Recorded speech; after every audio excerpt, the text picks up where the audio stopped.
Today we're looking at cloud security for the enterprise. I'm Doug Atkinson here at Solutions Review, and we are joined by a guest who's going to help us walk through some of the opportunities and challenges with regard to moving to the cloud and the digital transformation that's happening. That's Jonaki Egenolf from ThreatStack, Chief Marketing Officer. Thanks for being here. Thanks, Doug. Good to be here.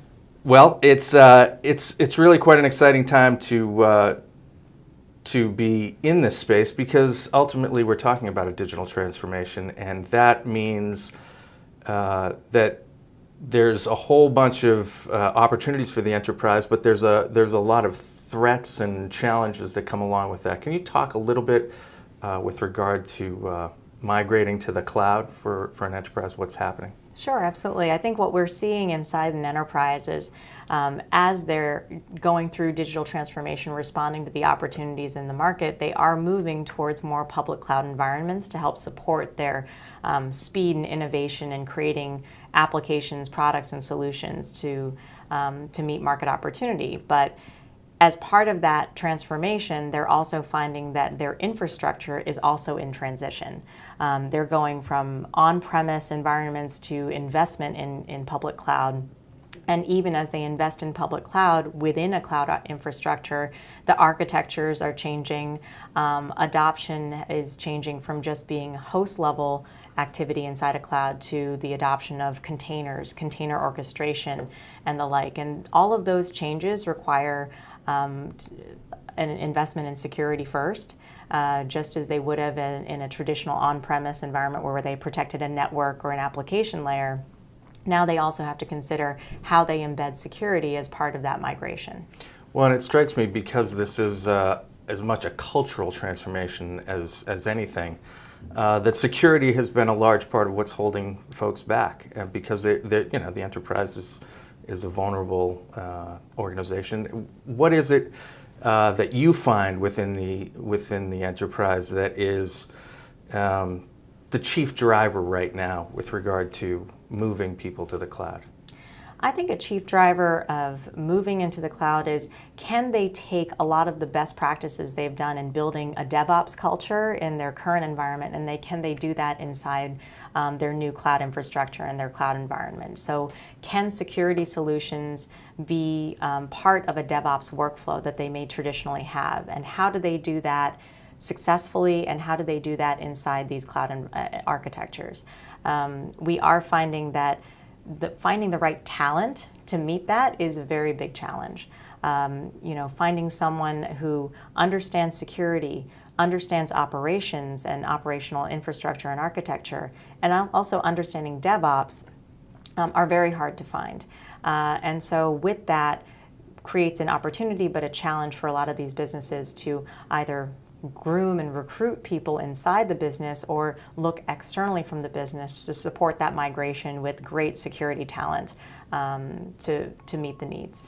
Well, so now there are the largest of the large organizations, which are probably slower to adopt a real strong cloud play, but then there are some mid-market opportunities that I'm sure are moving much more rapidly, and as a result of being mid-market and perhaps being on the smaller side, they wouldn't be able to staff necessarily. So it probably requires a bit of an assist with regard to a solution, providing a service layer to help them with that. That's absolutely true. We've seen that pretty consistently in a lot of mid-market organizations that have a great security mindset and are trying to build security culture inside their organization.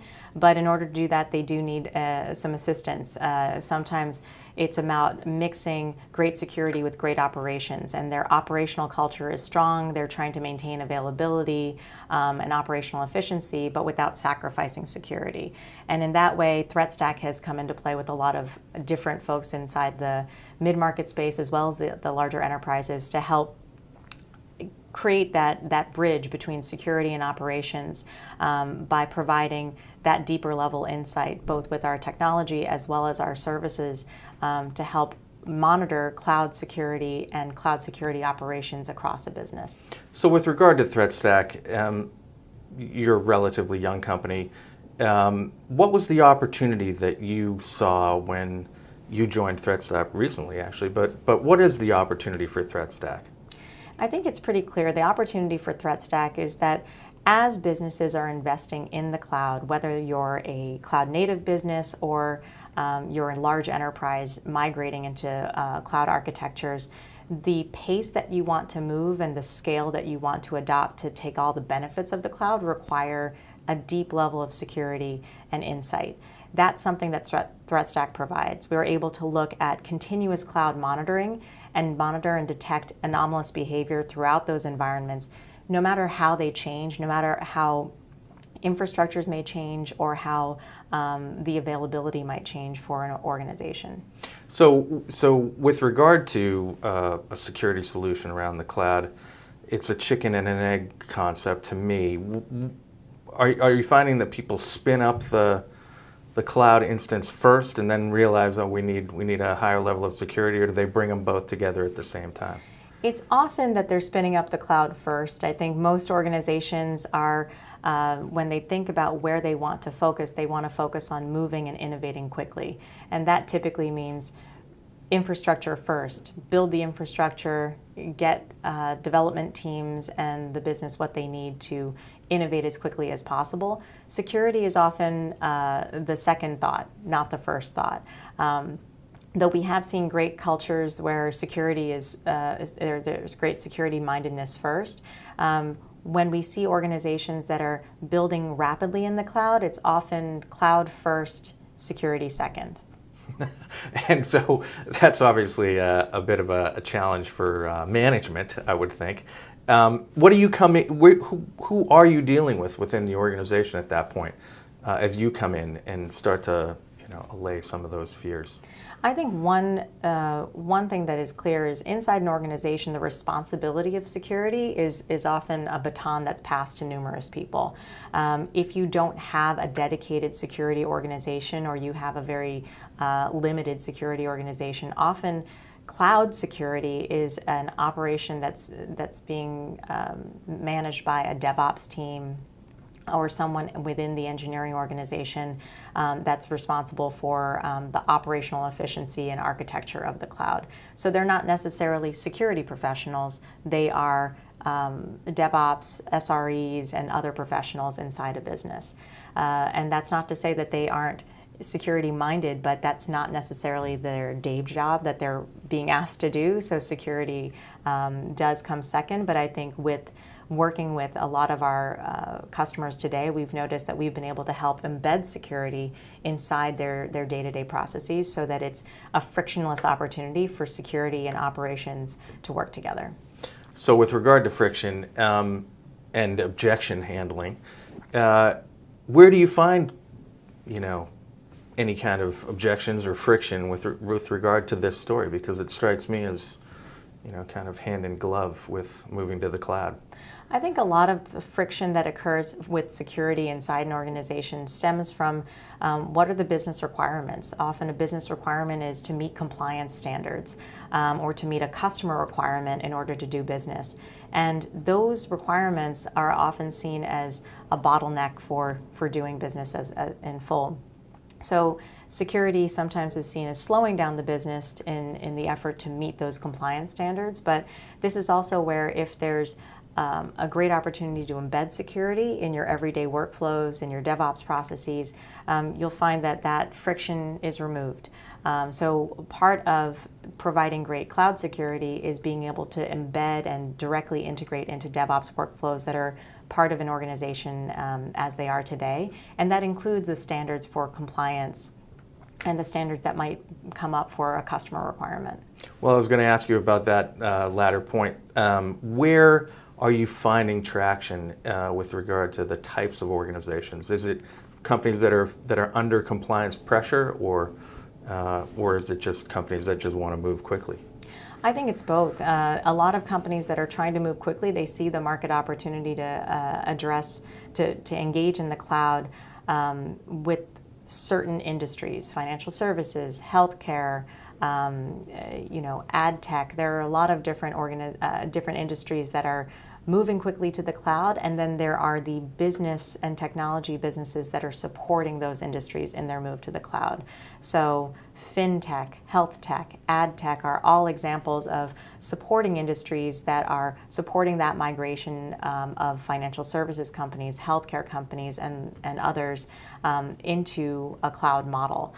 But with that comes the requirements. It's a trickle-down effect of those compliance requirements. Whatever the requirements are of the primary industry become the requirements, the customer requirements that need to be met by the supporting industries. Well, I'm curious about that as well. So where do you see us right now with regard to adoption and in the adoption curve? I know we're early, but where are you seeing it? I mean, is it primarily mid-market? Is it, pretty impressive how fast folks are moving there? I mean, where do you see the adoption curve these days? I think we've noted that since 2006, we've created a whole new breed of different industries. Since 2006, there's been a breed of cloud warriors. They're the first to market with their cloud-native solutions. However, enterprises are also becoming cloud warriors. They are creating their own vision for how they want to move and migrate their businesses and services to the cloud. So that adoption curve inside the enterprise is steadily growing and increasing. And it's our mission to make sure that as they build those cloud warriors within their business, that they are armed with the right detection, monitoring, and observability tools that they can have to make sure that their approach is as secure as possible. Well, this has been very helpful. We have been tracking on cloud for 3 or 4 years now on our cloud platform site. Plus, we have a very large cybersecurity presence that we've been following as well.